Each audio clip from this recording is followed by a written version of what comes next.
la clase. Buenos días a todos. Hola. Buenos días. Buenos días. Buenos días. Gracias. Vamos a hablar hoy día de artritis reumatoidea. La artritis reumatoidea es, yo diría que, bueno, los que han ido al poli, algunos que están ahí han ido al polirreumato. Yo. Sí.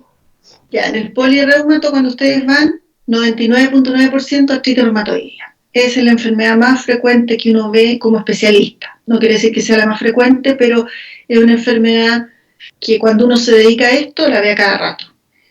Y es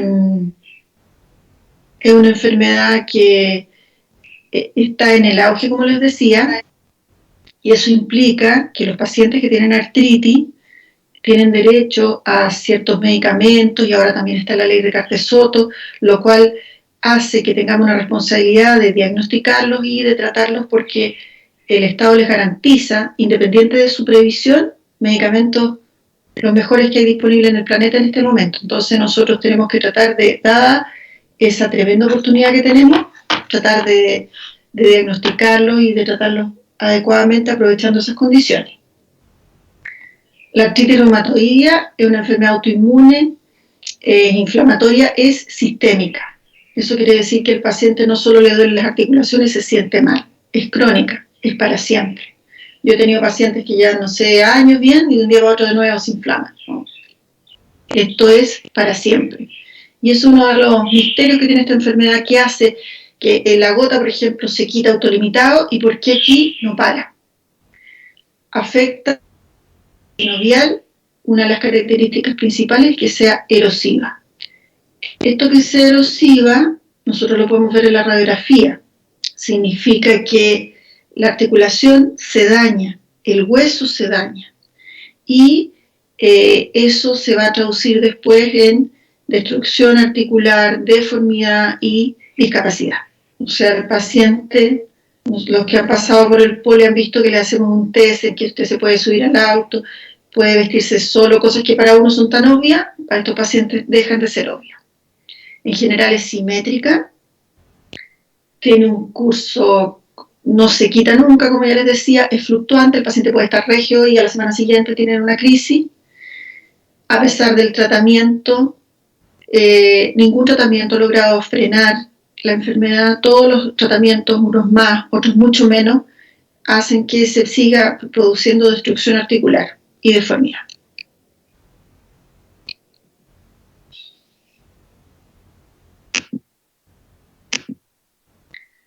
Como les decía, cuando uno ve yo les conté que las artritis son miles de causas, lejos la más característica de la artritis reumatoidea, y esta en especial, su sello es que tiene erosiones.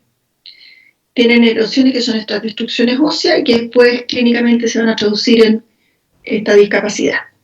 Y otra característica es que pueden tener compromisos extraarticulares y compromisos no menores, ya sea ocular, pulmonar, compromiso neurológico periférico, pueden tener compromiso de vasos, pueden tener compromiso cardíaco, etc. Una enfermedad que puede ser muy grave. Y por ser una enfermedad inflamatoria sistémica, en general se asocia a enfermedad coronaria precoz, ¿ya? Estos pacientes per se, por su enfermedad autoinmune, tienen infecciones más frecuentes, y eso más encima sumado a los medicamentos que nosotros les damos. También se ha visto que estos pacientes tienen más cáncer, dentro de eso el pulmonar y el linfoma. Esta enfermedad está lejos de ser benigna, no solo por los dolores que provoca, por el sufrimiento que provoca en las pacientes, sino que además disminuye la expectativa de vida. O sea, es una enfermedad grave. La prevalencia es bastante alta, yo diría, porque es baja, porque un médico general la ve poco. O sea, los que pasan por el poli creen que está lleno, pero después se dan cuenta que si no han pasado por ahí capaz nunca, por ejemplo, los demás de ustedes quizás nunca han visto una. Pero si uno ve 0,5-1%, hay muchos pacientes que tienen esto, ¿ya? Y como les decía, salvo que uno se dedique a esto, los médicos generales tienen poca experiencia en su diagnóstico y manejo. Esto, al igual que la mayoría de las enfermedades reumatológicas, es más frecuente en mujeres. Tiene una asociación genética, existen unos alelos que están asociados que determinan más frecuencia de esta enfermedad cuando están presentes en algunas poblaciones, en algunos países, por ejemplo, que tienen más frecuencia de este HLA, tienen una más frecuencia de artritis y más que más frecuencia tienen artritis más agresiva. La edad de comienzo es variable y en general a mayor edad, hasta cierta edad, digamos 70, 65 más, es mayor el caso de números nuevos, o sea, se diagnostica más. Así que no es nada de raro que personas de edad empiecen con artritis reumatoidea, que debuten, y muchas veces se cataloga como artrosis y el tratamiento es completamente distinto. Este es un gráfico que lo que quiere mostrar es que las personas que tienen artritis, las mujeres,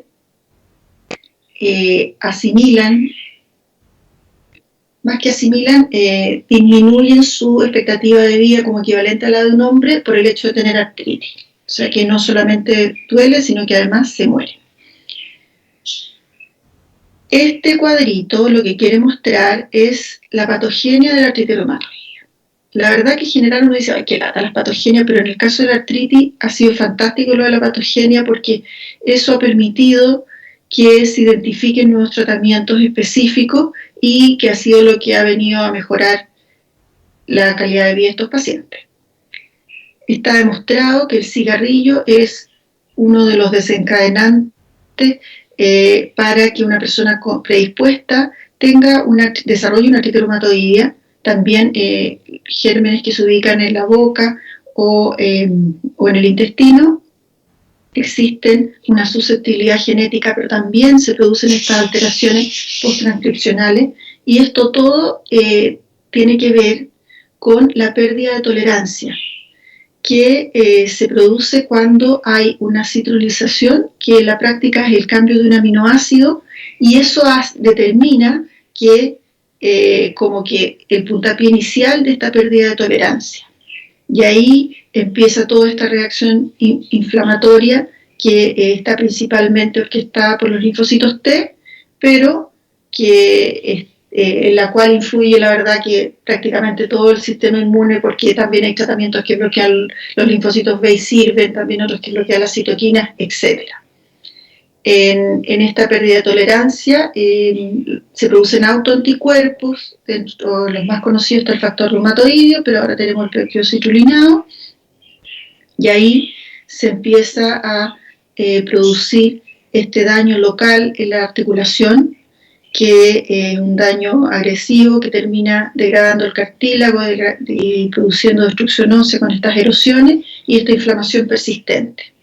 Pero como ya les decía, esta es una enfermedad que no solo afecta a las articulaciones, se produce un daño vascular precoz. Además de esta misma inflamación, hay activación de los osteoclastos, se produce, además de las erosiones y la osteoporosis alrededor de la articulación afectada y osteoporosis general, también estos pacientes tienen más síndrome metabólico, pueden tener como razones fisiológicas para tener disfunción cognitiva y depresión, no solamente por el hecho de tener una enfermedad crónica, y todo esto también sumado a que los pacientes no pueden trabajar, tienen una alteración socioeconómica y todo. En resumen, esto no solamente afecta a las articulaciones, sino que afecta, aparte de lo sistémico, toda la vida del paciente. Dentro de la patogenia tenemos varias fases, una fase de inducción, una inflamatoria, otra de destrucción articular. Hay una fase que es como preclínica, donde empiezan los anticuerpos, donde tiene que ver mucho el fumar, y otra fase inflamatoria y otra ya más tardía, en la que si en ese momento empezamos el tratamiento llegamos tarde. Dentro de las enfermedades autoinmunes es muy importante la molécula de clase 2, porque esa es la que tiene al antígeno que se presenta, que se supone que es el que inicia toda la inflamación. La respuesta cuando se inicia es cuando empieza este antígeno que se presenta, y para poder presentarlo, esta molécula lo tiene que reconocer para poder presentárselo al receptor de la célula T. Y eso está determinado genéticamente. ¿ya? Entonces, la genética es parte importante de la patogenia de esta enfermedad. Lo otro importante es el epítope compartido, son alelos de 4, tenemos una secuencia que se repite, y esa secuencia, cuando está presente, determina que existe artritis más grave. Actualmente no se puede determinar, no se determina en el fondo como para la clínica, pero para investigación a los pacientes, cuando se hace el diagnóstico se puede investigar y esos pacientes van a tener una artritis más grave. Entonces, esta secuencia aminosídica, cuando está presente, se llama epítope compartido y determina que tengan estas formas más agresivas y tienen mayor riesgo de compromiso extraarticular. Existen poblaciones, por ejemplo, los ingleses, mucho más frecuente y tienen una artritis más agresiva que acá, hay más frecuencia de compromiso extraarticular, hay artritis que debutan con mucho más articulaciones comprometidas que, por ejemplo, en el caso chileno, que también hay estudios donde demuestran que tenemos presente esto, pero en menos frecuencia. Acá también vamos a hablar un poquito de la patogenia. Tenemos que está este antígeno que como que parte, esto está la célula presentadora de antígeno, ahí tenemos lo que yo les decía que está determinado genéticamente para poder reconocer el antígeno y presentárselo a la célula T. Ahí tenemos una parte importante que es la estimulación y la inhibición, y dependiendo de cuál esté preponderando, se va a producir esta activación de la célula T, que a su vez es un amplificador porque recluta macrófagos y estos liberan mediadores, dentro de los cuales la estrella es el TNF.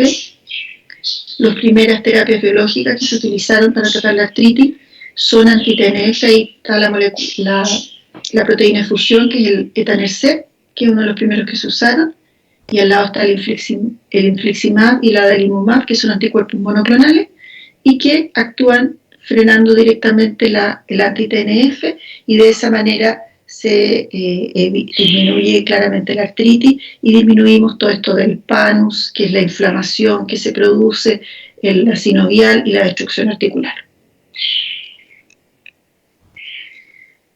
Profesora, ¿podría ir un poquitito más lento? Ya. Gracias. Gracias por avisar. Una pregunta. Es que esto es más enredado, ¿eh? Pero después se pone más facilito. Bueno, acá uno lo que tiene que fijarse es que tenemos una articulación normal y tenemos una articulación con artritis reumatoidea precoz y una articulación con artritis reumatoidea establecida.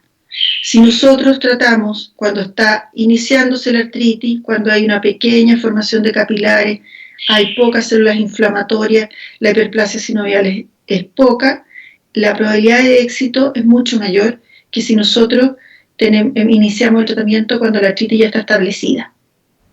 ¿Ya? Entonces, por eso es tan importante que se diagnostique precoz, y por eso, para que en un país se trate bien una artritis, no depende tanto que el reumatólogo sea adecuado, sino que depende de que los médicos generales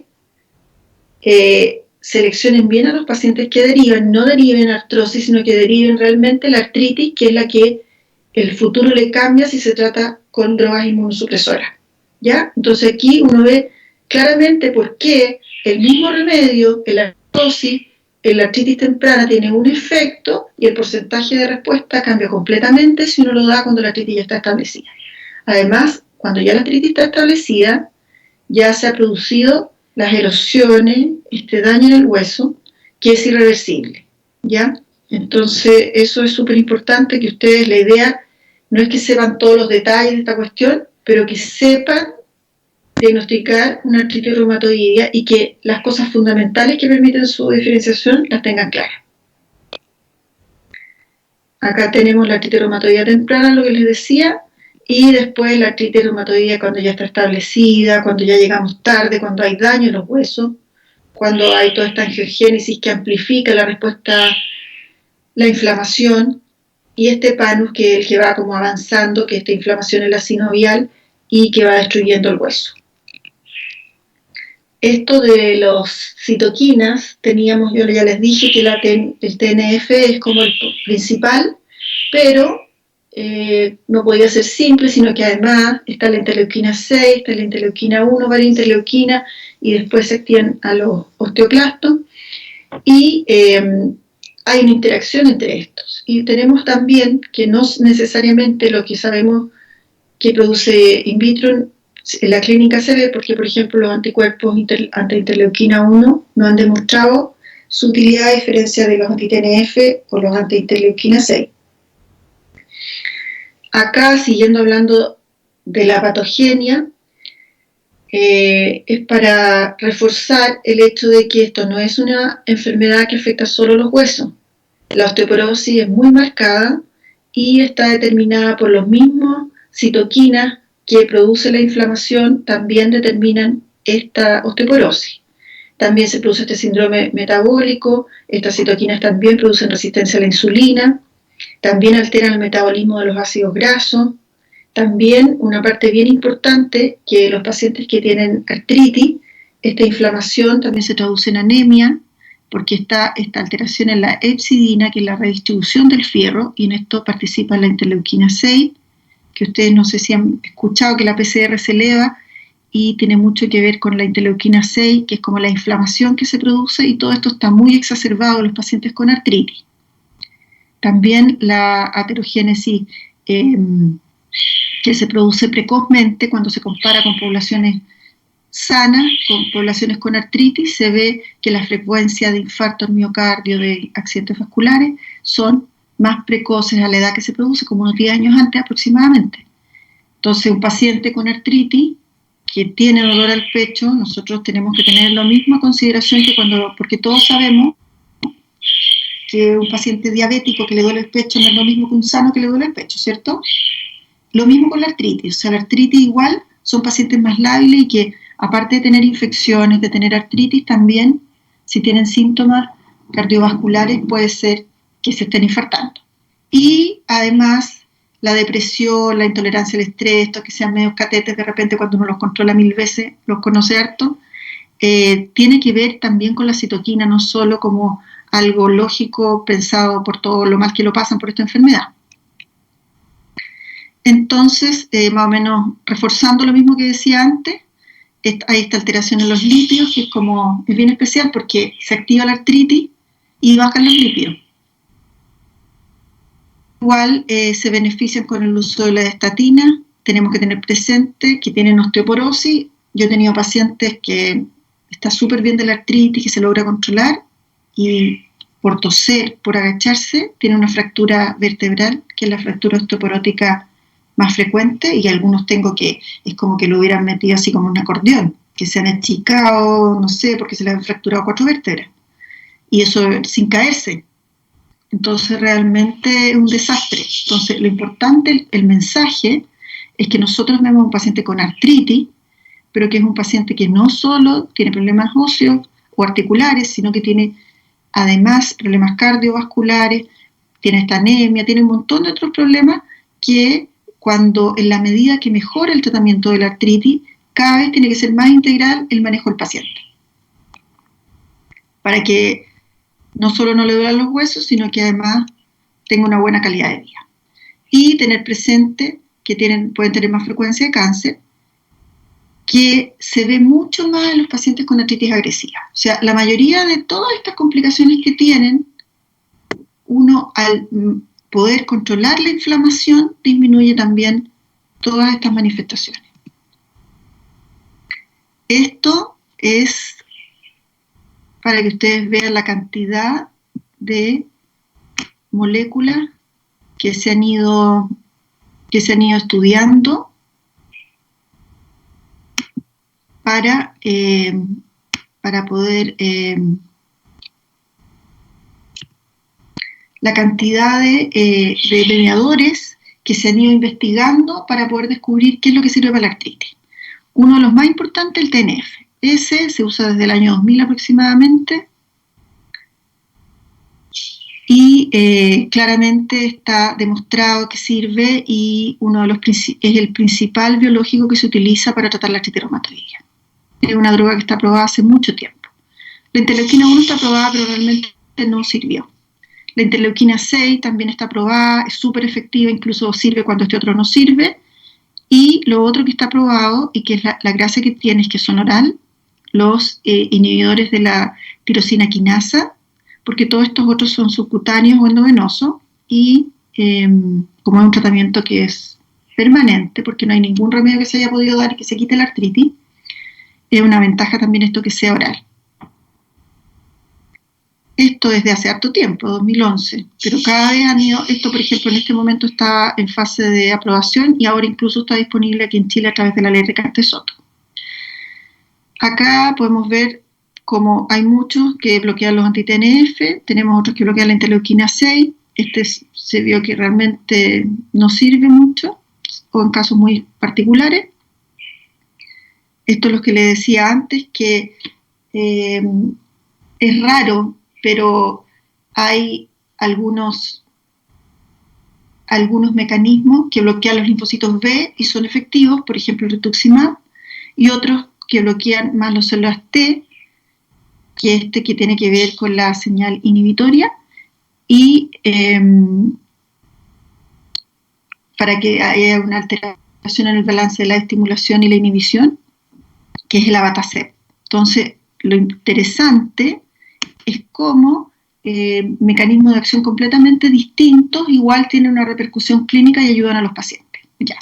Ahí terminamos la patogenia, que es un poquito enredada, pero todo lo enredado da lo mismo porque eso ha permitido que se descubran remedios nuevos y que los pacientes estén mejor.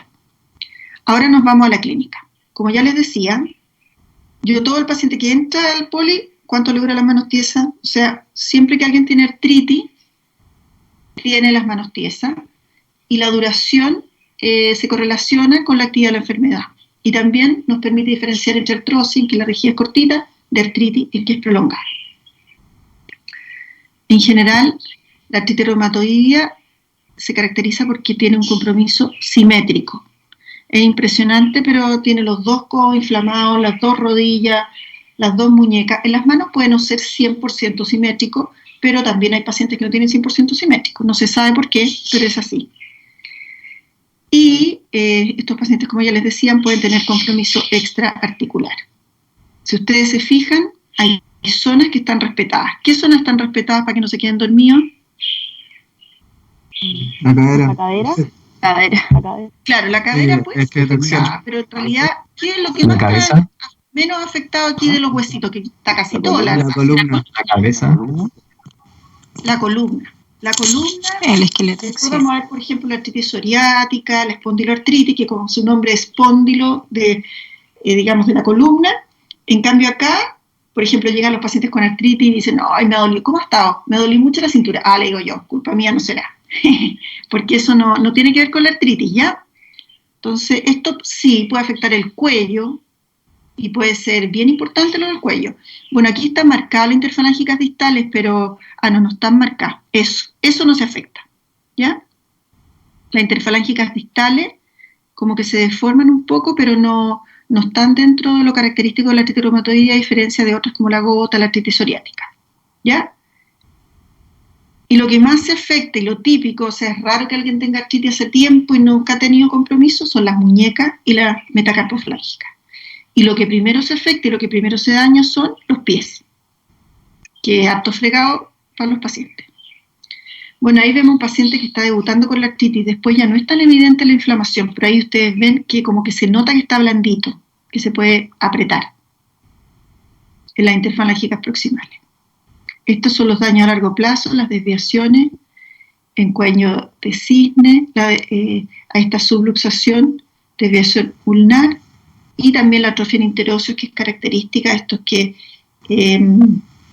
entre la muñeca y la metacarpofalángica se ven los tendones, se ve como que está atrofiado, ¿ven?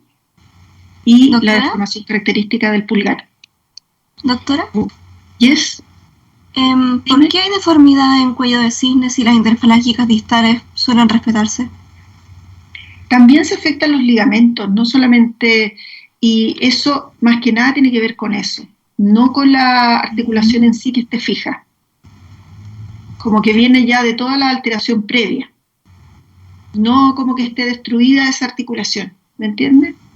Sí, gracias. De nada. Ya, ahí tenemos una artritis de verdad, y ahí se ven los nódulos reumatoides, que cuando están presentes dice que la artritis es más grave. Esta es otra foto.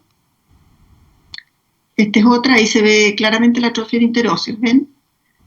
Que es entre la muñeca y las metacarpofalángicas, nosotros tenemos como llenito, ellos tienen como un espacio ahí. Doctora, ¿Sí? Doctora, una consulta. ¿Los nódulos reumatoides en la artritis son por arriba y los de la artrosis por abajo? No tienen nada que ver, porque los de la artrosis son la misma articulación que creció y es hueso. Ya. Ya eso se le llama nódulo de Heberner, nódulo de Bouchard, y son en la interfalángica distal y en la interfalángica proximal. En cambio, los nódulos reumatoideos aparecen en la superficie extensora y no son huesos, ¿ya? También pueden aparecer en otras partes, en los pulmones.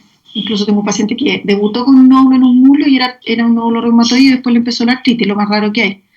Pero no son nada que ver. O sea, pero cuando veas fotos vas a ver que no tienen nada que ver. Okay. Y como tanta gente tiene artrosis, la gente con artritis igual puede tener artrosis. Aquí se ve cómo va evolucionando en el tiempo. Bueno, la idea es que con estos tratamientos nuevos nadie llegue a las fases finales. Y la deformidad de los pies, que es bien fregada, deforman los pies, empiezan a cargar con los metatarsos que no están hechos para cargar y es súper doloroso. Acá tenemos algunos ejemplos de compromiso extraarticular. Ustedes ven que no es menor. Los pacientes que tienen artritis que se inicia juvenil, antes de los 18, en otras partes dice antes de los 15, pueden tener compromiso ocular que los deje ciegos. Así que cuando uno diagnostica a un paciente con artritis idiopática juvenil, tiene que derivarlo en forma inmediata para que lo vea el oftalmólogo. La pericarditis yo la he visto, pero no es tan frecuente. Sí es frecuente el compromiso de la pleura. Eso, la verdad que en realidad el de la pleura se puede ver derrame pleural, no es tan frecuente. Lo que es frecuente es la fibrosis. La fibrosis pulmonar, dentro de los pacientes que tienen fibrosis pulmonar, una causa a descartar es la artritis reumatoidea. Pueden tener adenopatía, pueden tener esplenomegalia, bueno, tienen esta anemia asociada a la inflamación y pueden tener neuropatía periférica, que es problema de vasculitis. Y lo que sí es frecuente que tengan, y lo más frecuente de todos los compromisos extraarticulares, es la sequedad. Y que se produce un Sjögren secundario. ¿Quién es el que sabe pronunciar el Sjögren? ¿El Sjögren? ¿Está el doctor pianista por ahí? Sjögren. Que es sueco. Es que el Sjögren, que no sé si lo han escuchado,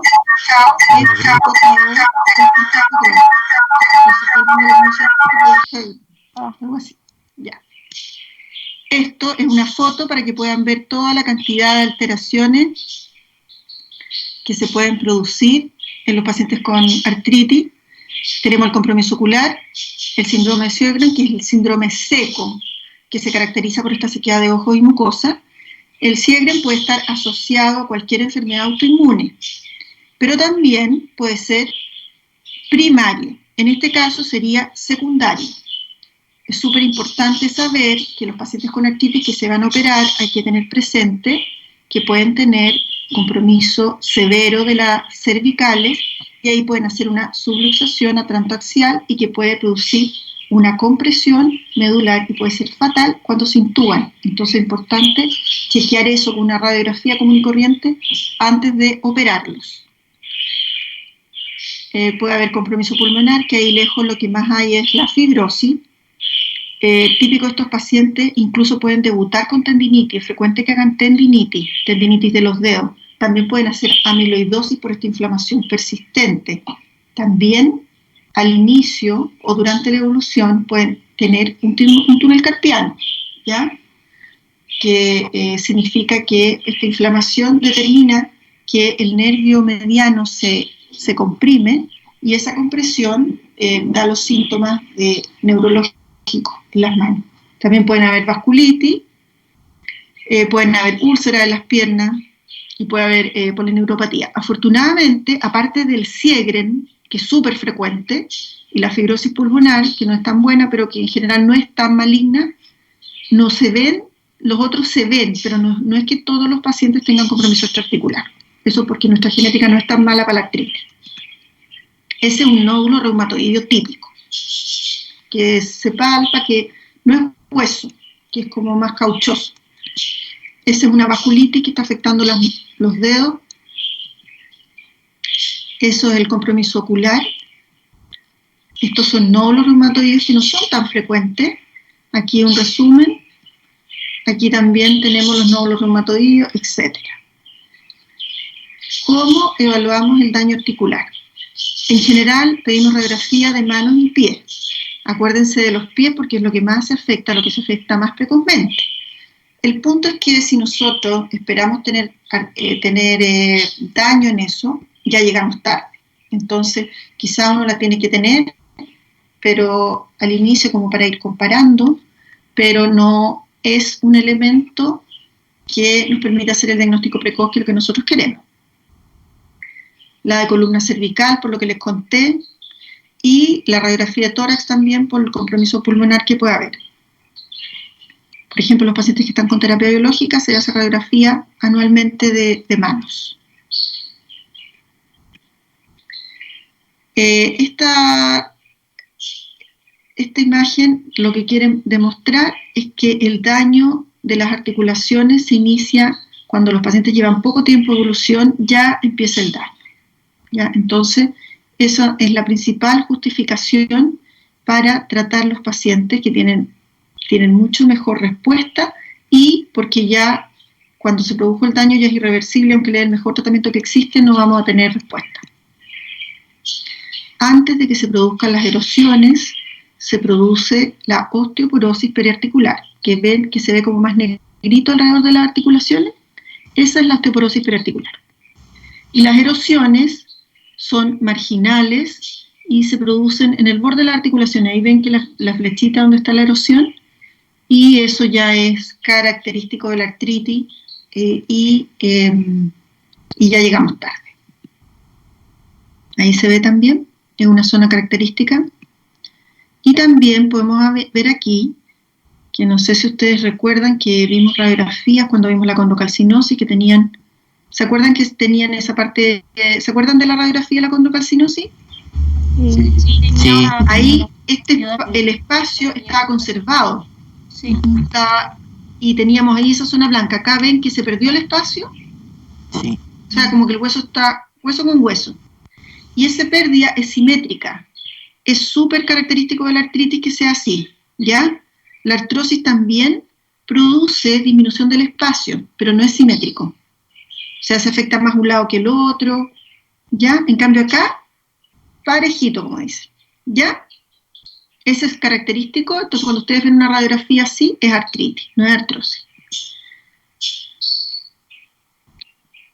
Esto no es para que lo vean, sino que es para que sepan que ahora que existe la resonancia, obviamente yo no soy de los que le pido resonancia que se cruce, pero es un elemento, al igual que la ecografía, cuando uno dice tiene artritis y la radiografía sale normal y quizás tiene el factor reumatoideo, el anticuerpo anti-CCP, que son los marcadores negativos, y uno quisiera tener más certeza porque se va a tirar con un tratamiento que no es una semana, sino que es por meses y años.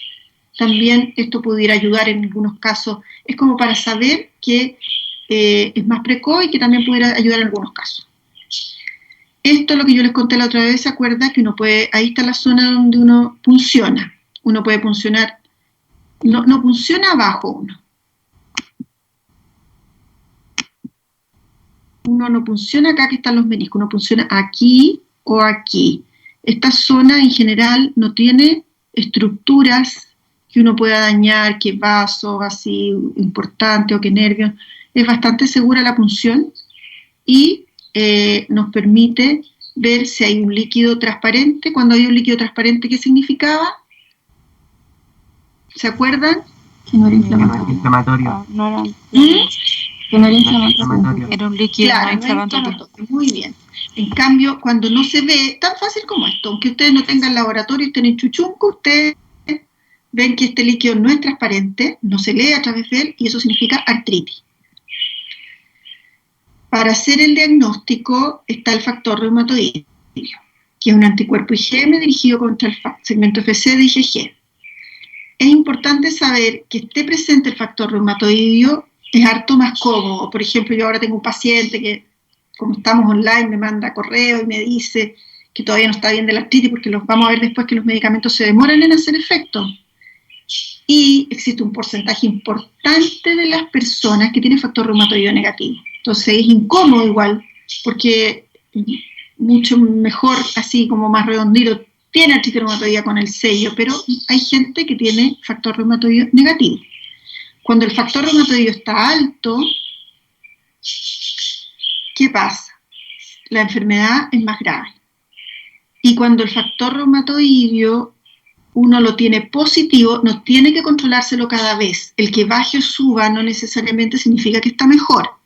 Puede ser que en pacientes que llevan años súper bien se ha descrito gente que se le quita la artritis, pero eso es casi anecdótico. Y ahí uno se lo pudiera medir, pero el concepto es factor reumatoideo para hacer el diagnóstico, ¿ya? En los criterios de clasificación lo incluyen, sirve para hacer el diagnóstico y también el pronóstico, porque si es muy alto, nosotros vamos a pensar que este va a tener una artritis peor. Es súper importante que me salió el factor reumatoideo positivo. Bueno, hay un porcentaje que tiene negativo y que puede tener igual artritis, primera cosa. O sea, la sensibilidad no es 100%. Y la especificidad es horrible, ¿ya? O sea, si a usted le sale factor reumatoideo positivo, igual puede ser lupus, igual puede ser enfermedad mixta, aquí igual puede ser la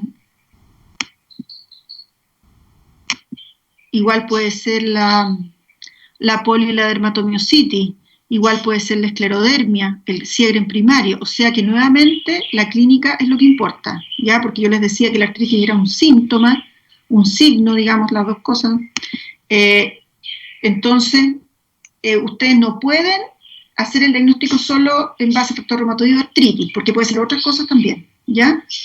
Y para complicar todo aún más, tenemos que enfermedades no reumatológicas también pueden tener factor reumatoideo positivo, como algunas que también pueden dar artritis. Yo he visto endocarditis infecciosa que dan artritis, y aquí vemos que hasta un 40% tiene factor reumatoideo positivo. Las hepatitis también pueden tener poliartritis incluso, en la tuberculosis también puede haber compromiso articular, y para complicar más aún, las personas a mayor edad tienen mayor frecuencia de anticuerpos, que se dice que puede llegar hasta 15%. Entonces, aquí nuevamente la clínica es lo que sirve, y para eso hay que haber visto hartos pacientes, y eso es lo que cuesta. Por eso, si Dios quiere, cuando empecemos a funcionar en el hospital como Dios manda, ojalá pudieran pasar todo, aunque sea un día para ver artritis. El anticuerpo anti-CCP se usa hace menos tiempo, es mucho más específico, es una ayuda, sobre todo en los pacientes que tienen factor reumatoideo negativo, es mucho más caro, así que si yo tengo factor reumatoideo positivo no necesariamente lo pido. También nos ayuda para ver el pronóstico y en el seguimiento pudiera servir, pero por su costo la verdad que no se justifica. Y sirve para diagnosticar más precozmente. Estos eran los criterios antiguos, en los cuales se incluía la radiografía, el factor reumatoideo, hasta los nódulos reumatoideos, y este criterio ya no se utiliza porque lejos, como ya le he dicho hasta el cansancio, lo más importante es el diagnóstico precoz. Entonces eso ha hecho que no sea importante ese elemento para hacer el diagnóstico. Y estos son los que se utilizan ahora. En los que se utilizan ahora tenemos que considerar que una persona tenga artritis y que no se explique por otra causa, que no tenga psoriasis, por ejemplo. Esta cosa no sé de dónde salió. Ya. Y las aquí. Ahí. Entonces, Y, eso para que no se aburran. Me voy a quedar tranquilita con las flechitas mejor. Entonces, las articulaciones que se comprometan. Si ustedes se fijan, influye el número de articulaciones inflamadas, pero también influye qué articulaciones se afectan. Hay que juntar 6 puntos. Y bastaría con tener hartas articulaciones inflamadas y más de 6 semanas de evolución y listo, tenemos el diagnóstico. O sea, no necesitaríamos ningún otro elemento más. ¿Se acuerdan de por qué las 6 semanas? Para que fuera crónico. Muy bien, saben más que yo estos cabros. Ya, después, como no todos tienen artritis así muy florida al inicio, también nos puede servir el tener factor reumatoideo positivo o anticuerpo anti-CP positivo. Y otro elemento que nos tiene que servir es la PCR o la VHS, que ESR, Erythrocyte Sedimentation Rate, que es la VHS, y que se supone que esto es una enfermedad inflamatoria y están elevadas. En el caso de la artrosis, eso está normal.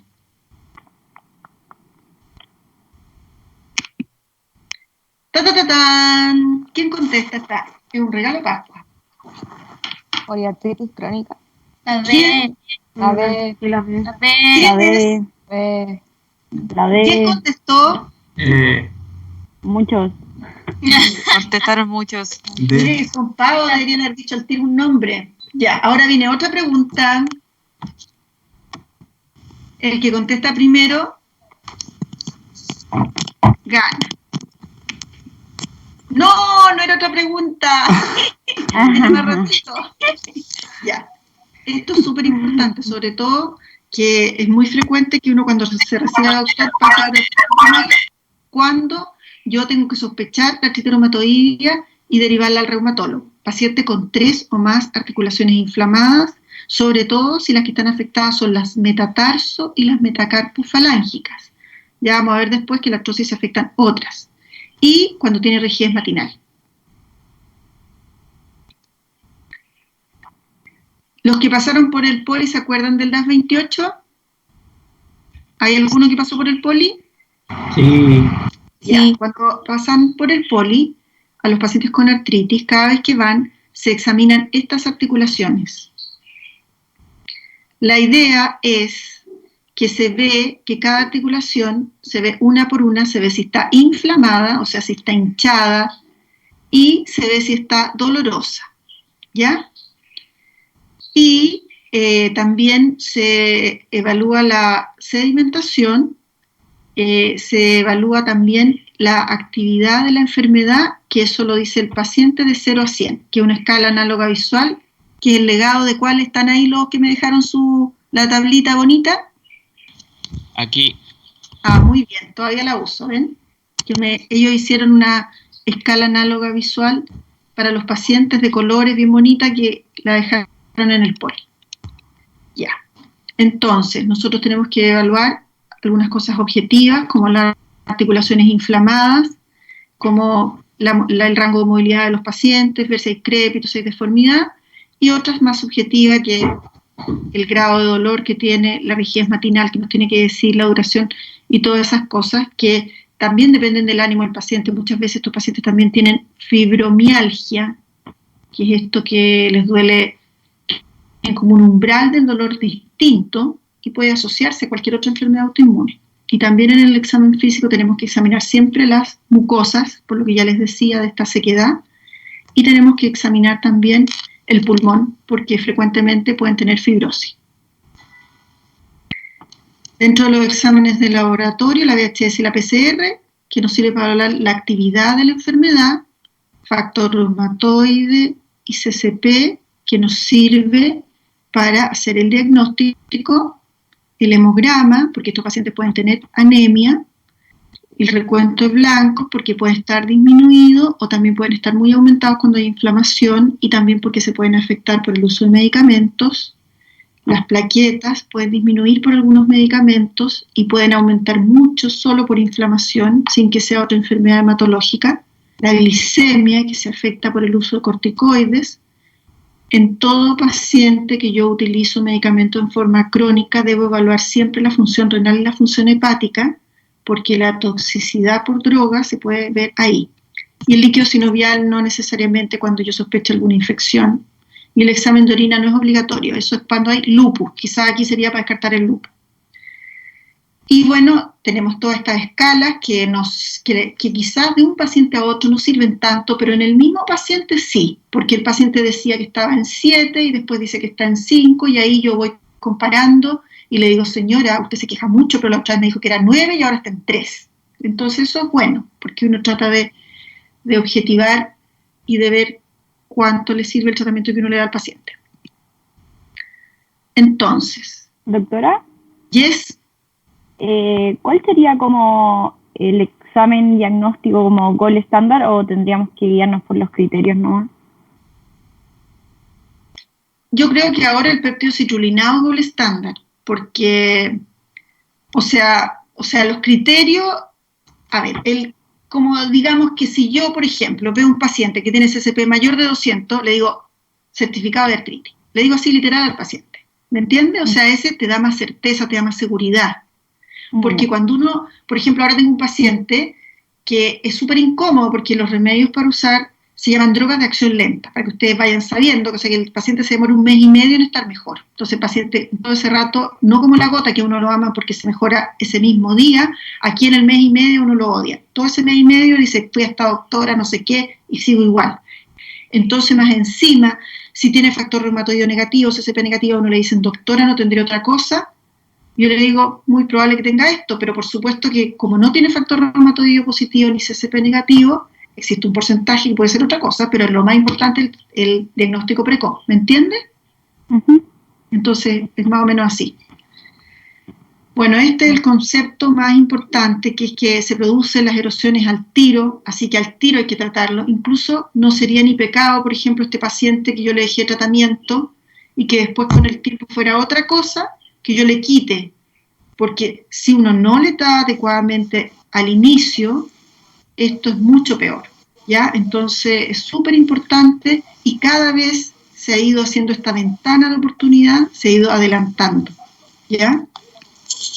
Aquí está un ejemplo de eso, o sea, un paciente sano, un paciente tiene artralgia, sin artritis clínica o artritis indiferenciada, como la que tiene este paciente que yo les digo, que me manda correo casi todos los días, doctora, estoy igual, todavía no me hace efecto, no sé qué, y uno tiene que resistir ahí porque si yo le achunté y le estoy dando para la artritis como corresponde, voy a evitar que tenga una artritis espantosa a futuro, a diferencia si yo espero tener todos los criterios y ahí yo llegué tarde, ¿me entienden? Entonces, por eso es súper importante que ustedes no necesitan saber 1000 cosas, no necesitan saber los biológicos, necesitan saber diagnosticar una artritis reumatoidea. Y es difícil porque todos los pacientes son distintos, ¿ya? Se ve súper fácil, pero en la práctica pareciera que fueran hartas enfermedades distintas, ¿ya? Porque cuando yo, en el momento que es una artritis indiferenciada, me preocupo de ella y la trato, evito que después lleguemos a un desastre, con daño radiográfico y discapacidad. Entonces es importante el tratamiento precoz. ¡Tatán! ¿Quién va a empezar? La E. Pero dice son. Así que los que le dijeron la E fuera. ¿Cuál es? Todas las anteriores, todas menos la E. Eso, ¿quién dijo eso? Todos. Todos. No le voy a poder dar el puntaje. No. Son todas menos la E. Está media extraño, pero bueno, ven que ahora no se puede poner, no es. Ya. Sí. Igual yo encuentro que es importante esta diapositiva porque hay que saber reconocer cuáles son los pacientes que van a ser más graves. ¿Por qué? Porque esos pacientes yo los voy a tener ahí al CAI, los voy a controlar rapidito porque sé que estos pacientes es más probable que tengan una artritis deformante y agresiva. La edad de inicio, como ya les decía, esto puede ser súper temprano y puede ser súper tardío, ¿ya? Entonces, cuando empieza en esa edad extrema, tengo más probabilidades que sea grave. Yo tengo pacientes que llegan en brazo a la consulta, o sea, que no pueden ni caminar, que no se pueden bañar, que no se pueden vestir, que no pueden hacer nada. Entonces eso pasa que cuando vienen caminando, digo, no, pero viene caminando. Ya estoy deformada, pienso que son todos así como los que llegan en brazos. Entonces, esto puede ser que al tiro tenga 20 articulaciones inflamadas, ¿ya? Mala capacidad funcional inicial, que sería lo mismo que artritis en más de 20 articulaciones. Los nódulos reumatoideo también tienen peor pronóstico. El factor reumatoideo elevado, aquí también debería decir CCP elevado. La VHS o PCR persistentemente elevada, que no respondan a la estrella. Por ejemplo, ustedes tienen diabetes y piensan ¿en qué tratamiento? Insulina. Tienen artritis y piensan ¿en qué tratamiento? Metotrexato. El metotrexato es el gold estándar del tratamiento de la artritis y todos los remedios nuevos se comparan con el metotrexato, ¿ya? Después, que tenga compromiso extraarticular, que tengan erosiones, o sea, si ya empezó con erosiones, ya la cuestión se armó la fiesta. Cuando tienen esos marcadores genéticos que yo les nombré al principio, esto de bajo nivel de instrucción y socioeconómico es relativo, ¿saben? Porque a veces uno tiene un paciente súper humilde en el poli, yo no tengo unos que no saben ni hablar, que no tienen dientes, y uno es bien exigente con ellos, y ellos cumplen. En cambio, a veces uno tiene pacientes en la consulta que van cuando se le antoja, que hacen lo que le dijo la tía, que no, que le dijeron que tenía que tomar té verde, que pura lesera, y que no se toman los tratamientos. Entonces, al final, la adherencia al tratamiento, la buena relación que uno tenga con el paciente, eso es lo que más importa, más que el nivel de instrucción socioeconómica. Y que no tenga una red de apoyo, que nadie se preocupe por él, porque uno, imagínense que estos pacientes a veces toman 10 remedios todos los días, entonces igual no es fácil. ¿Cuáles son los objetivos del tratamiento? Disminuir el dolor, que el paciente mejore su capacidad funcional, que no lo pase mal, que no se dañe, que no tenga progresión radiológica, porque en esto del dolor hay gente que más o menos que entra de a poquitito y ni se queja, y otros que se quejan y uno ve que mueven las manos y dice con todo lo que se mueve está sana. Entonces, muy relativo. Y, por supuesto, que cuando nosotros damos remedio, damos una enfermedad más. Al dar corticoides, damos una enfermedad. Entonces, nosotros tenemos que tratar de estar conscientes de eso y minimizar los efectos adversos. También existen los tratamientos no farmacológicos, dentro de los cuales está hacer educación. Esto es como terrible para mí porque siempre queremos hacer una educación y empezó el paro, después el paro de los funcionarios, después la cuestión de la social, después esto, así que nunca le hemos podido juntar a todos los pacientes para educarlos. Y los pacientes tienen que hacer ejercicio. Al comienzo, cuando están inflamados, tal como yo les decía antes, no pueden hacer ejercicio. Ahí deben estar en reposo, no estar en cama, pero sí moverse poco, por algo está el dolor. Y cuando estén mejor, aprovechar esas ventanitas mejores para hacer ejercicio, para tener mejor musculatura. La progresión de la artritis y el transcurso natural es como lo ven en rojo, cada vez peor. Si ustedes no lo tratan, no tiene vuelta la cuestión, peor. Y no existe un tratamiento que detenga la progresión, pero sí existe un tratamiento que entre que el paciente esté en una silla de ruedas, yo tengo pacientes que ni siquiera son capaces de sentarse, que tienen que estar acostados porque tienen todo afectado, las caderas, las rodillas, todo, que tienen, no sé, como 4 prótesis, no, terrible. Entonces, eso puede ser el panorama de una persona que no va a estar perfecto, quizás va a cojear, pero va a ser una vida normal. Nosotros no necesariamente vamos a conseguir un paciente como sano, pero sí le va a cambiar la vida 100%, va a poder hacer sus cosas, va a ser independiente, y eso es lo que ya es un logro. Aquí se resume todo el tratamiento de la artritis. Primero, diagnóstico precoz. Cuando yo lo diagnostico, estimo, este paciente viene feo. Digo, este paciente tiene harta articulación el primer día, tiene la sedimentación alta, tiene el factor reumatoideo alto. Ya, todas esas cosas yo el primer día les saco la foto. Después les doy estas drogas que antes de 3 meses yo no voy a poder ver, porque más encima, para complicar todo, no solo es el remedio que le doy, sino que es la dosis que le doy, que yo no la puedo subir el primer día, sino que la voy de a poquito ir subiendo. Entonces, es muy raro que antes de los 6 meses se logre controlar la artritis, ¿ya? Entonces, todo ese tiempo a uno la odia, se va acumulando odio. Y en ese tiempo, los corticoides son el puente. Yo le doy prednisona y ese día el paciente se siente mejor. El problema es que los corticoides son tan buenos que el paciente después no los puede dejar. Y ahí empezamos con los problemas que producen los corticoides, que son peores casi que la artritis. En todo este tiempo yo aprovecho de educar al paciente, y que el paciente haga kinesioterapia y que entienda bien por qué se le da cada uno de los medicamentos. Hay un concepto que se llama treat to target. ¿Qué significa? Significa que yo cada vez que veo al paciente tengo que tratar de llegar a mi objetivo, que es inactivar la enfermedad. Entonces yo le subo los tratamientos hasta que logro ese objetivo. ¿Ya? Empiezo con metotrexato, por supuesto que se puede empezar con otros medicamentos, pero esa es la droga estrella, pero hay contraindicaciones también. Si no subo el metotrexato hasta lo que más puedo, si no mejora con ese, le agrego otro, si no le agrego otro, y así vamos subiendo. El paciente se le cae el pelo de solo saber que no le va subiendo remedio. Aquí en Chile, los pacientes pueden optar a terapia biológica independiente de su previsión, da lo mismo. Todos, el único prestador aquí es el Hospital Regional de Talca, y le damos la terapia biológica cuando, a pesar de 3 medicamentos, no han respondido.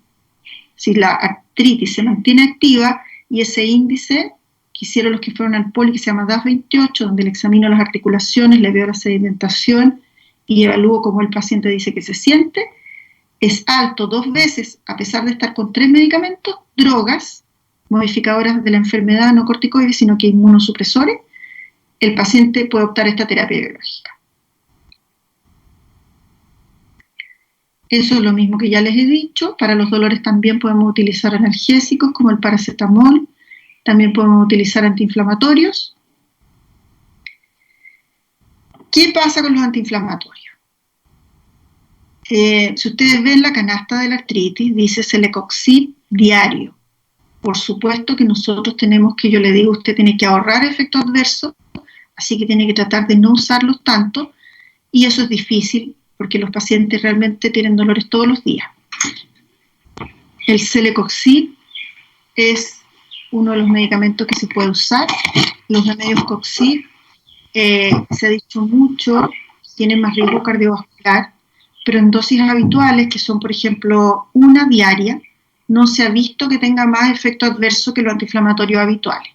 Y sí se ha visto que el diclofenaco, hay un estudio que se hizo, en que se vio que tiene mayor riesgo cardiovascular. El naproxeno tiene un perfil de seguridad menos malo. También ustedes no han escuchado que incluso ahora esto del coronavirus estaban hablando que el ibuprofeno hacía mal. En general, yo uso mucho antiinflamatorio porque no queda otra, porque los pacientes tienen dolores espantosos y no pueden ni pisar y tienen gota y cosas, pero uno no debería usar antiinflamatorio si es que hay otra opción que es buena. Por ejemplo, si a mí con 2 paracetamol se me quita una molestia, ¿para qué voy a usar un antiinflamatorio? Esa es la idea, porque no son inofensivos. Y todo paciente al cual uno le va a decir, usted puede tomar antiinflamatorio, usted le tiene que preguntar si ha tenido úlcera. A mí me ha tocado ver pacientes morirse por una hemorragia digestiva masiva, ¿ya? Entonces uno eso lo puede evitar. Este es el estudio en el cual se vio que cuando se usa el Celecoxib comparado con ibuprofeno y naproxeno, los eventos cardiovasculares, que son los principales, que se había dicho que si uno utilizaba estos COX que tienen, el Celecoxib es un antiinflamatorio que tiene menos probabilidad de úlcera, y eso está demostrado que es mejor, y por eso se prefiere a las personas de más edad. Pero se dijo después que tenía mayor riesgo cardiovascular. Pero aquí en este estudio se demostró que en dosis baja, o sea, una diaria, la seguridad es equivalente a la de los otros antiinflamatorios, y en cuanto al resto de los parámetros que se evaluaron, es parecido.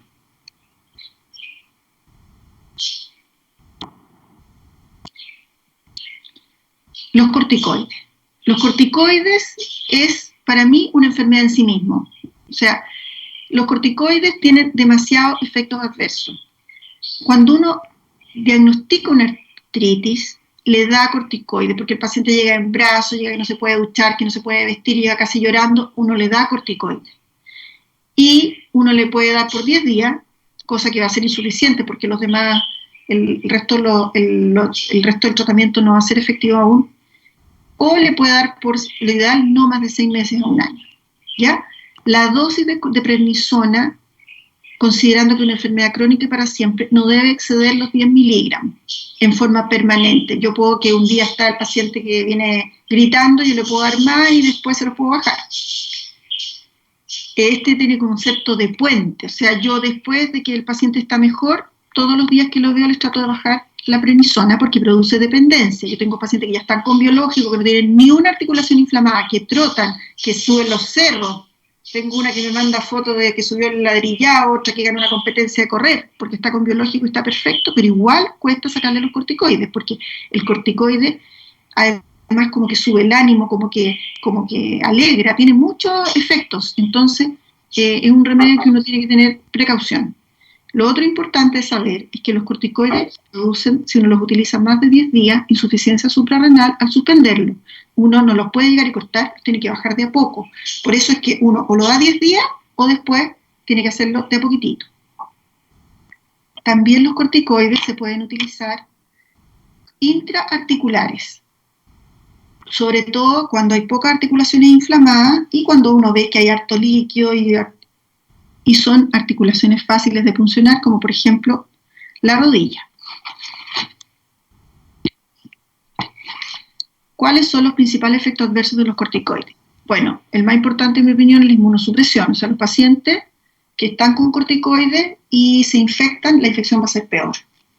Por ejemplo, tienen mucho más hongos en los pies, pueden tener hasta tiña. Es un paciente que está con inmunosupresores, no solo corticoides, cualquier inmunosupresor hace una diarrea y llega a la UCI.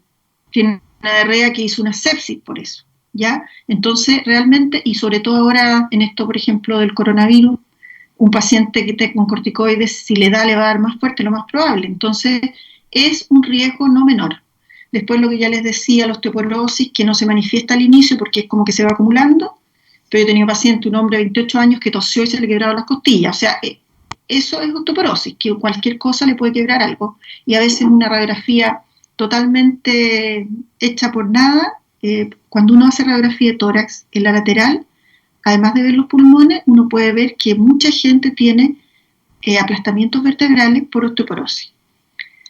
Aumenta de peso y uno aumenta feo porque aumenta la cara y la guata, produce Cushing, aumenta el azúcar, puede producir catarata, puede producir esta fragilidad cutánea, puede producir, contribuir a la aterosclerosis, también puede, yo tengo pacientes que tienen artritis idiopática juvenil que debe medir 1,40 m, que se cierra el cartílago de crecimiento. También tengo varias pacientes, no con artritis, sino que más con lupus, que usan corticoides en dosis mucho más altas, y que ahí pueden tener infartos óseos y producen daño de las articulaciones y pueden llegar con prótesis a los 20 años.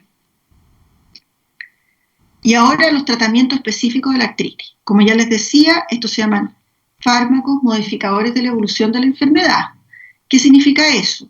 Que son fármacos que se ha demostrado que la radiografía se daña menos, que hay menos erosiones, que se hacen score radiográfico y se ve que hay menos disminución de los espacios articulares, menos erosiones. Entonces son realmente que evitan el daño articular y que está demostrado. Estos son las drogas, incluso en gente que no es tan buena para quejarse y todo, uno puede utilizar solo estos medicamentos y a la larga usar solo estos medicamentos. Acá tenemos los antimaláricos, la hidroxicloroquina, que se ha escuchado ahora, está famosa, la sulfidina, las sales de oro que ya prácticamente no se usan, el metotrexato, la leflunomida, la cetioprina es menos frecuente. Aquí lo que más se utiliza es metotrexato, leflunomida y la hidroxicloroquina. El metotrexato. El metotrexato es importante conocerlo. Yo sé que en general cuando ustedes ven esta etapa, como que uno no les enseña dosis de remedio, pero uno tiene que saber que el metotrexato se toma un día a la semana, ¿ya? Cuando un paciente entiende mal y se lo toma todos los días, se puede morir. Pues yo he visto pacientes que han llegado a hospitalizarse por una pancitopenia, por una mielosupresión, porque tiene toxicidad medular. También que llegan con falla hepática, que llegan así como que se hubieran hecho una quimio con todas las mucosas rotas, ¿ya?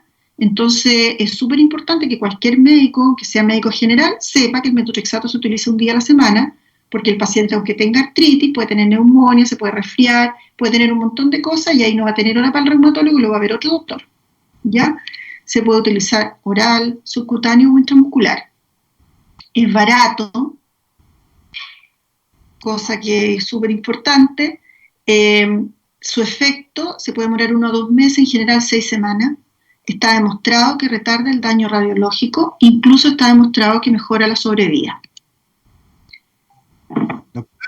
Es teratogénico, incluso se utiliza para abortar, a ese nivel. O sea que si uno lo da en alguien joven, lo tiene que advertir, hombre o mujer, ¿ya? Es realmente, es así, respuesta definitiva. No es que tenemos la duda, no. Hay gente que lo usa para abortar. Es así de malo. Puede producir mielosupresión, por eso hay que tener un hemograma previo y cada vez yo le digo a los pacientes, si usted no trae exámenes, no venga. ¿Por qué? Porque si está tomando estas drogas, lo responsable es que siempre que va al control, chequear el hemograma, ver que no tenga las defensas bajas, ver que tenga el hígado bien, ver la función renal. ¿Ya? Hay que evitar el alcohol. Se asociaba mucho a compromiso pulmonar, pero ya la verdad se ha visto que no es así. Y que más bien cuando hay compromiso pulmonar es por la artritis en sí, como una manifestación extraarticular. Puede dar como una especie de alergia en el pulmón, pero transitorio, no la fibrosis crónica. Y es obligatorio el uso de ácido fólico, que se puede dar al día siguiente, un día a la semana o todos los días. Lo mismo que se utiliza para el embarazo, que disminuye los efectos adversos. No se puede utilizar si tiene daño hepático, si tiene deteriorada la función renal, si es bueno para el copete hay que advertirle, y lo de la enfermedad pulmonar intersticial la verdad es que ahora se puede utilizar igual. Esto es lo que yo les he insistido, que en la medida en que se conoce más la fisiopatología también se han visto que hay varios targets que se pueden atacar y así tratar la artritis reumatoide. Lejos, el más importante, el TNF, que se está demostrado que es crucial en la patogenia, que determina inflamación patológica, destrucción articular, manifestaciones sistémicas, y está en alta concentración en la articulación, y además en modelos con animalitos se ha visto que se trata la artritis. También ahí ven que está la interleuquina 6. Existen varios anticuerpos anti-TNF, como el que ahí ven que se ven los dos mecanismos de acción. Uno, el anticuerpo, y otro, la proteína de fusión, que son mecanismos por los cuales se bloquea anti-TNF, el efecto del TNF. Y hay varios disponibles, que la principal diferencia es que algunos se usan endovenoso, otros subcutáneos, y que algunos se usan cada una semana, otros cada 2 y otros cada un mes, que es distinto porque también cuando les hacen mal, el efecto también se demora más o menos en pasar. Ahí se ve que puede ser distintos mecanismos de acción, que bloqueo la señal ya sea con este receptor soluble o con el anticuerpo monoclonal. Lo increíble es que el efecto no es 100% igual, es distinto, porque tienen partes solubles y partes que el efecto, por ejemplo, el efecto ocular es mejor cuando son anticuerpos que cuando son receptor soluble, ¿ya? Entonces, no es exactamente lo mismo. Esto es solo para mostrar que está demostrado que estos medicamentos a largo plazo disminuyen el daño radiológico, que es el principal target en el fondo, que es el más objetiva, que el paciente mejora. Y no se nota mucho, pero la verdad es que cuando uno compara el biológico con el metotrexato no hay tanta diferencia. Pero lo que hace la diferencia es que el metotrexato potencia el efecto del biológico. También acá, no es como para que se aprenda ni mucho menos, pero se ve que la respuesta es sostenida en el tiempo, porque podría pasar que hiciera efecto, pero que se quitara el efecto. Porque cuando son anticuerpos se puede producir pérdida del efecto, por reacción también a ese mismo anticuerpo. Acá vemos claramente lo que les decía, que el adalimumab y el metotrexato la diferencia es poca, pero cuando se juntan los dos, ahí el efecto es mucho mejor. Entonces hay una evidencia clínica demostrada, esto se utiliza hace 20 años y ya hay evidencias de que realmente sirve. Pero no todo es 100%, no todo es, digamos, sin efecto adverso, porque lejos el mayor temor es la tuberculosis, porque cuando una persona tiene una tuberculosis latente, lo que lo cura depende del TNF. Entonces, si yo inactivo, son anti-TNF, como que se libera este bacilo, y si alguien tiene una tuberculosis latente, se le puede producir. Por eso, siempre que yo inicio la terapia biológica, en todos los pacientes tengo que hacer radiografía de tórax y tengo que hacer cuantiferón o PPD para descartar que tengo una tuberculosis latente, y si la tiene, tengo que hacerle profilaxis antes de iniciar el tratamiento. Después de haber usado harto tiempo estos remedios, igual estos pacientes tienen más resfríos, tienen más infecciones como de las típicas que uno tiene, más frecuentes. Eso es lo más frecuente. Y tienen más hongos, por ejemplo, supongamos tengo pacientes que tienen tiña, y no es que no sean limpios ni mucho menos, sino que tienen las defensas más bajas, tienen hongos en los pies. Los otros es que si tienen una herida, esa herida tienen que curarse porque si no la herida pasa rapidito, una celulitis. Incluso yo estoy en un estudio multicéntrico, entonces uno ve todos los efectos adversos que se van produciendo, y hay gente que hasta ha tenido amputaciones por una herida que empezó poco. ¿Por qué? Porque ellos no tienen las defensas normales, ¿ya?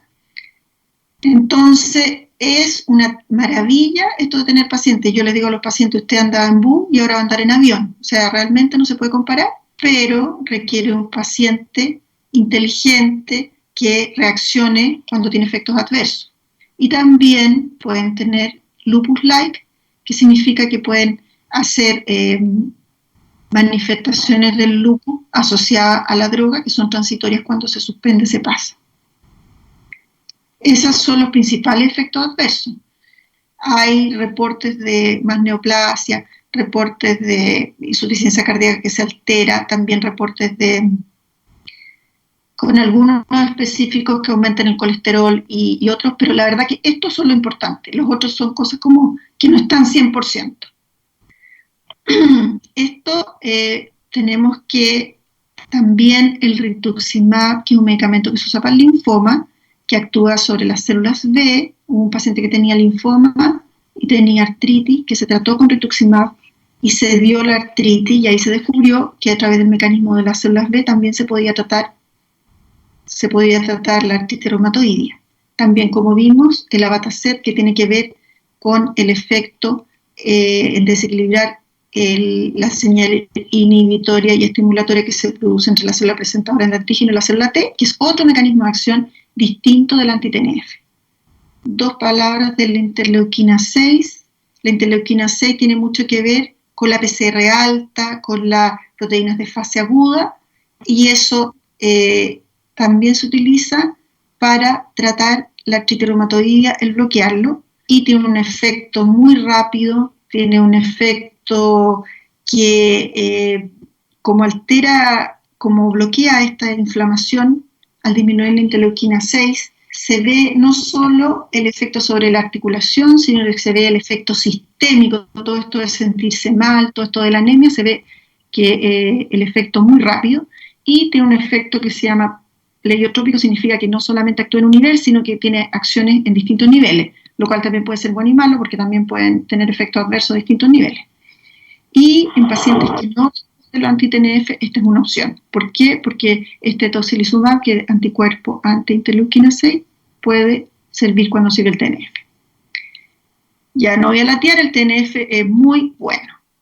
Y nosotros, ¿qué oportunidad tenemos los pacientes con artritis que vemos aquí en el hospital? Le dejamos metotrexato, si no responde le dejamos leflunomida, si no responde le agregamos otro más, entonces queda con 3. Después de 2 evaluaciones, sigue igual, le dejamos terapia biológica. ¿Cuáles le podemos dejar? Anti-TNF, uno que se utiliza cada 2 semanas, otro cada 1 semana, otro cada 1 mes, el abatacept, que es el que inhibe la coestimulación, el rituximab, que es endovenoso, o el tocilizumab. Todas esas opciones lo tienen gratis los pacientes. Y esos medicamentos cuestan más de $1.000 al mes, lo cual es, en un país pobre como este, es harta gracia que se los den. Así que hay que ver las cosas buenas también, ¿cierto? Y también en los pacientes que por alguna situación no prefieran los endovenosos, está el tofacitinib, que es un fármaco sintético inhibidor de la janusquinasa. Esto no es para que se lo sepan, es para que sepan que existe la terapia biológica y por eso es tan importante tratar a estos pacientes. ¿Y cuáles son las claves en el tratamiento de la artritis? Para finalizar, bien, son el diagnóstico precoz, donde ustedes son lo más importante. Empezar al tiro con drogas, no solamente darle corticoide antiinflamatorio, sino que metotrexato. Intentar la remisión en todos los pacientes, o sea, treat to target. O sea, cada vez que yo veo al paciente, si no está bien, le aumento el tratamiento, porque el objetivo es que el paciente remita, o sea, que la VHS le baje, que tenga poca articulación inflamada, etc. Tratar de que el corticoide sea solo un puente y no usarlo en más de 10 miligramos, no usar solo los corticoides, usar la dosis más baja y también acordarse, como ya les decía al principio, que existen otras cosas como la osteoporosis, como la sequedad, como la fibrosis, como varias otras manifestaciones que yo también me tengo que preocupar. Y esto lo escribió mi profesor, que dice que a medida que aumenta nuestra comprensión de la artritis, apreciamos cómo destruye la vida de los enfermos y su familia, y que algunos enfermos se recuperan, pero que la mayoría no lo hace y que nunca puede considerarse una enfermedad benigna. Realmente una enfermedad de porquería, y por eso nosotros tenemos que tratar de saber de ella para ayudar a la gente. Tan tan. Y eso es lo que tenemos que tratar de hacer. De que la viejita no esté ahí para el gato, sino que camine con su amiguita, a pesar de que ahora tiene que estar encerradita. Ya. ¿Está muy cansado? Seguimos. Descansa. Ustedes me dicen. ¿Podemos hacer un recreito? Sí, por favor. Sí. Hombre,